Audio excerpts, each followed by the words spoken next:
নমস্কার, বাংলা বাইটে স্বাগত। সঙ্গে আমি মিঠু। সংসার বেশ ভালোভাবে চলে যায়, কিন্তু বাড়ির মেয়েদের হাতে ঠিকঠাক টাকা দেয়া হয় না। আরে চিন্তা কি! এর জন্যই তো রয়েছে মমতাময়ী মমতা সরকারের প্রকল্প।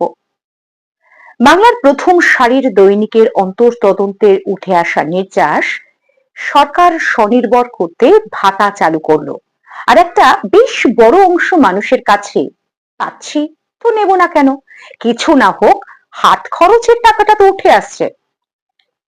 এই রকম যদি চিন্তা ভাবনা হয়, প্রয়োজন ছাড়া বিনা বিবেচনায় ঢালাও এই ভাতার ব্যবস্থা হলে, তবে সে জায়গায় সেই প্রকল্প খয়রাতির সঙ্গে তুলনা করা হলে খুব কি ভুল হবে? সরকারি প্রকল্প জনস্বার্থে ঘোষিত এবং চালু হয়, তবে তারও রকম ফের রয়েছে। কিছু প্রকল্প জনকল্যাণমূলক এবং কিছু প্রকল্প উন্নয়নমূলক।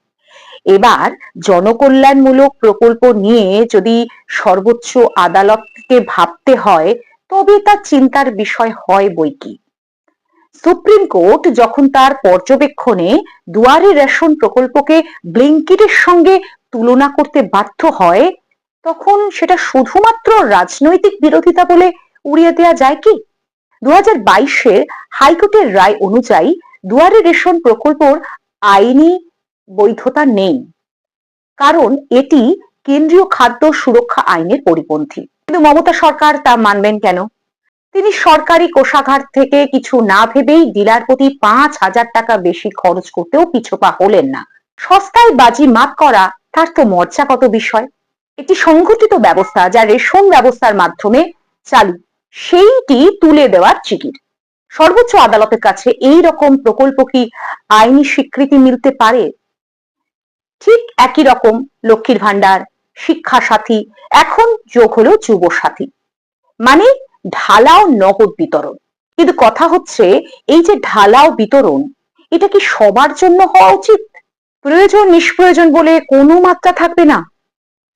যার আর্থিক সঙ্গতি সত্যিই নেই, সরকারি সাহায্য সেখানে জনকল্যাণমূলক বটে। দরিদ্র মেধাবী পড়ুয়াদের জন্য খরচ করা তো রাষ্ট্রের কর্তব্য, সেটা করা উচিত। কিন্তু সবার কি সেই পরিস্থিতি? সবার কি সরকারি খয়রাতির প্রয়োজন আছে? কোনো ছাঁকনির ব্যবস্থা থাকবে না? সুপ্রিম কোর্টের বিশেষ বেঞ্চের মতে রাজ্যের আয়ের 25% জনকল্যাণমূলক কাজে ব্যয় করতে হবে, বা এটা উচিত। কিন্তু সেই দিকে নজর না দিয়ে ভোট এলেই এই নগদ বিতরণের ঢালাও ব্যবস্থা শুরু হয়ে যাচ্ছে। পশ্চিমবঙ্গের মতো রাজ্যে, যেখানে 2025-26 অর্থবর্ষে মোট আয়ের 1/3 অংশ ঋণ পরিশোধে খরচ হয়ে যায়, সেখানে 2026-এ বাজেটে 15,000 কোটি টাকা অতিরিক্ত লক্ষ্মীর ভান্ডারের জন্য বরাদ্দ করার সিদ্ধান্ত নেওয়া হলো, এবং বাজেট ঘোষণার পরপরই লক্ষ্মীর ভান্ডার প্রত্যেকের অ্যাকাউন্টে সেই বর্ধিত টাকাটা পৌঁছেও গেল। এইটা কি সবার প্রয়োজন? সরকারি হিসেব বলছে প্রায় 3 কোটি মহিলা এই এই লক্ষ্মীর ভান্ডারের সুযোগ পান বা পাবেন। এসআইআর এর পূর্ববর্তী লিস্ট অনুযায়ী এ রাজ্যে প্রায় 8 কোটি ভোটার রয়েছে, তার মধ্যে অর্ধেকই মহিলা ভোটার। তার মানে দাঁড়াচ্ছে প্রায় 85 থেকে 90% মা, বোন, কাকিমা, জেঠিমা, পিসিমা যারাই হোক না কেন এই লক্ষ্মীর ভান্ডারের সুবিধা পান। সত্যি কি সবার প্রয়োজন, নাকি যাদের সত্যি প্রয়োজন তাদের কাছে পৌঁছচ্ছে? এ নিয়ে অনেক বিতর্ক রয়েছে, কিন্তু এই যে ঢালাও বিতরণ, তাহলে কি হলো? এই যে কর্মসংস্থানের যে হাল, সেটা তো আরো ন্যাকেট হয়ে গেল, এবং পরিযায়ী শ্রমিক যেটা উলঙ্গ সত্য এ রাজ্যের কাছে, সেটা তো সরকারি ভাবে শিলমোহর দেয়া হয়ে গেল। এটাতে এখন সারা দেশে এবং পশ্চিমবঙ্গের মুখ্যমন্ত্রী দাবি করেন যে এই যে মানুষের হাতে নগদ পৌঁছে দেওয়ার এই যে দিশা, তিনি সারা দেশকে দেখিয়েছেন। আর এখন সেই খয়রাতির প্রসঙ্গ এখন একটা ভয়ঙ্কর রূপ নিয়েছে। প্রায় সব রাজনৈতিক দলই নেমে পড়েছে এই নগদ বিতরণে। নাম ভিন্ন, কাজ এক। কোথাও নাম লাডলি বেহেন, তো কোথাও লক্ষ্মীর ভান্ডার, কাজ একই, নগদ বিতরণ।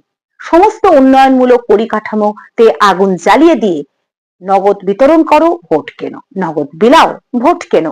আর মানুষের মুখ থেকে বলিয়ে নেওয়া হচ্ছে তো আমাদেরই টাকা, কেন নেব না। শুধুমাত্র এই লক্ষ্মীর ভান্ডারের পেছনে খরচ করতে গিয়েই পশ্চিমবঙ্গ সরকারের হিসেবে একটা বিশাল গরমিল দেখা দিয়েছে। কলকাতা পুরসভার 2021-22 অর্থবর্ষের অডিটে কেন্দ্রীয় প্রকল্প খাতের খরচে 110 কোটি টাকা গরমিল। সমব্যথী প্রকল্পে 192 কোটি টাকা গরমিল ধরা পড়েছে। এ তো হিমশৈলী চূড়া মাত্র। সবই যেখান থেকে পারা হচ্ছে এই সমস্ত প্রকল্পগুলোতে টাকা ঢালা হচ্ছে। তার উপর এই সমস্ত কিছু করতে গিয়ে 100 দিনের কাজের যে হিসেব, যে খরচ, সেই হিসেবই বঙ্গ সরকার গত 4 বছর পাঠাতে পারেন। এই সমস্ত বিতরণের চক্করে প্রয়োজনীয় যে জনকল্যাণমূলক কাজ যেমন মিড ডে মিল, সেখানে আর বরাদ্দ বাড়ে না। দেখা দিয়েছে ভয়ঙ্কর পরিস্থিতি। প্রায় 8,000-এর মতো প্রাইমারি স্কুল বন্ধ এবং স্কুল ছুটি মিলিয়ে 30 লক্ষ ছাত্রছাত্রী মিড ডে মিলের আওতার বাইরে চলে গেল। ছাত্রছাত্রীরাও এই ভোটের অঙ্কের শিকার। ভোট আসার সঙ্গে সঙ্গেই এই যে মিড ডে মিলে ডিম, মৌসুমী ফল দেওয়ার ঘোষণা শুরু হয়ে যায়। রাজ্যের মুখ্যমন্ত্রী যেখানে নারী, সেখানে এই সমস্ত শিক্ষার্থীদের উপর দরদ থাকবে না তা বললে চলে। এবং এই যে মিড ডে মিলের ঘোষণা এমন ভাবে করা হয় যেন সরকার কাঙালি ভোজন করাচ্ছেন।